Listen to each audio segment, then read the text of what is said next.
నమస్తే.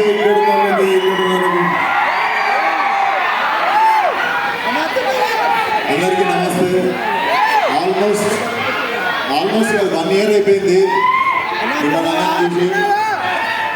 సో చాలా రెస్పాన్సిబుల్ చేశారు. వస్తే ఖచ్చితంగా మీకు మంచి సినిమా ఇవ్వాలనే ఇంటెన్షన్తోనే లాంగ్ గ్యాప్ తీసుకొని ఉండే. బట్ రే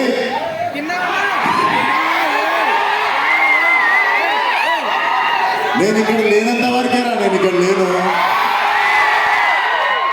వన్స్ నేను వచ్చిందో నేను ఇక్కడనే ఉన్నట్టు. సో అదే పరిస్థితి. సో సినిమా డెఫినెట్లీ మీకు 2 గంటల 10 నిమిషాలు నాన్ స్టాప్ లాఫ్ రివార్డ్ ఉంటుంది. నేను లిటరల్లీ అనుదీప్తో కొట్లాడినా. చాలా జోకులు లిటరల్లీ ఎడిటింగ్లో వెళ్ళిపోయింది. అన్నీ ఉన్నాయి. లిటరల్లీ మా ఎడిట్ రూమ్లో ఉన్నాయి.